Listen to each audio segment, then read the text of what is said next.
Let me just do a quick aside and talk a little bit about what I call generationalism, and I'll get back to separation in a moment. As we grow up and those missing pieces remain within us, our wounded child may attract a mate into their life that represents our dysfunctional parent. And part of what's going on there is you're growing into adulthood, you still have some of these feelings of not knowing how to love yourself, which is connected to the parent that couldn't give you all the unconditional love that you really needed, all right? And part of what's happening with that inner child is saying, and it's directing the behavior at an unconscious level of the adult and the choices that the adult is making in finding a mate is, I'm going to find somebody just like the dysfunctional or the parent that I had the most issues with. And when I find that person, two things are going to happen. First, I'm finally going to be able to forgive myself, because don't forget, because I'm egocentric and everything around the world has to do with me, I take blame for everything. I take credit for everything, all the smiles and all the faces and on the faces, and I also I blame myself for a lot of things. So when I find that person that represents my dysfunctional parent, I'm going to fix him. And when I fix him, I'm going to finally be able to forgive myself. And then once I fix them, they'll finally be able to give me all the unconditional love that I never got from that parent as a child.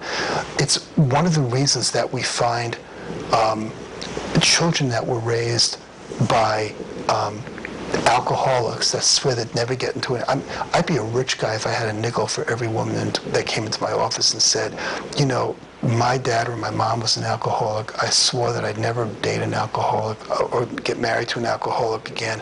I dated this person, they drank sporadically, but didn't seem to have a problem. We got married, and 6 months into our marriage, he's drinking like crazy, or she's drinking like crazy.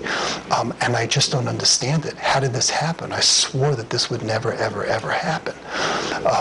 And the same kind of thing happens with boys that watch, in a more severe situation, watch their dads abuse their moms, and the anger that they feel towards their dad for doing that, and how they swear they'll never be like that, yet somehow they find themselves ending up in a relationship with women that they end up abusing. And the women in turn also that are brought up by abusive dads or abusive moms swear, I'm never going to marry a father like that, or a husband like that. And I dated this guy and he was fantastic during our marriage, but once we got into our marriage, during our dating, but once we got into our marriage, he started abusing me. It's part of what we call generationalism, why people that were brought up by alcoholics many times will, if they don't become alcoholics themselves, they'll marry alcoholics. Women that were abused will marry abusive men. Men that saw their mothers abused will many times grow up to be abusive husbands. Women that have been sexually abused many times will marry men that will sexually abuse their kids when they have them. There's statistics back there that support that. And so those are some of the kinds of things that happen when we're trying to deal with that wounded inner child inside of us, and we're getting into talking about how we attract people into our lives. So part of what's happening at a very unconscious level in these situations is if I'm healthy and I meet somebody else that's very healthy, I get a feeling of finding home and being at home. If I meet somebody that's unhealthy, I get a little uh-oh feeling inside. Many, many times that happens unconsciously, and it happens almost immediately. And it can happen in almost all such situations. It can happen in an interview, not just in a social dating situation. You can get that feeling in an interview when you're meeting somebody.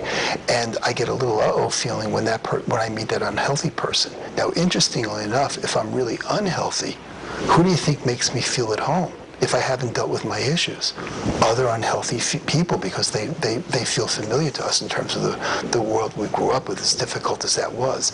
And the people that threaten us the most, that give us the uh-oh feeling, are healthy people, because we're mirroring off of them and we're not where they are yet, and it becomes very threatening to us. So we end up drawing people into our lives that are a reflection of the unfinished business that are going on inside of us. You know, this is one of the reasons why if you're somebody that was ethical a police officer that was ethical would have a really hard time existing in a really completely unethical police department. They probably wouldn't be able to rise very high or get into that, get very many job promotions, because this kind of stuff happens, so unconsciously that unethical police officers interviewing an ethical police officer would be so threatened by them they wouldn't give them a promotion. I mean, it's that kind of a thing. It's like this selectiveness that it happens almost at an unconscious level. This is all part of codependency. Codependency was a term that was originally coined with alcoholics. It talks about how people around an alcoholic will enable the alcoholic and help them continue unconsciously with their addiction. But what we've learned is that 95% of us are codependent in one way or another. So then how can we define codependency in a way that all of us can relate to? Well, codependency in that sense is the extent to which we look outside of ourselves for validation that we're okay, instead of knowing that inside of ourselves and knowing how to love ourselves and how to nurture ourselves. In other words, I won't be good enough until the right person loves me, or I make enough money, or I won't be good enough unless I'm famous, or I won't be good enough unless I'm a good enough athlete, or I won't be good enough unless my weight is just right. I won't be good enough unless I wear the right clothes. I won't be good enough unless my kids go to the right schools and get the right grade. It's all of this looking outside of ourselves for that kind of validation instead of knowing it within ourselves. So let's go back to separation. So healthy separation happens between the age of 18 months and 5 years of life, and it's essential for a child to become a happy, emotionally healthy, and ethical adult.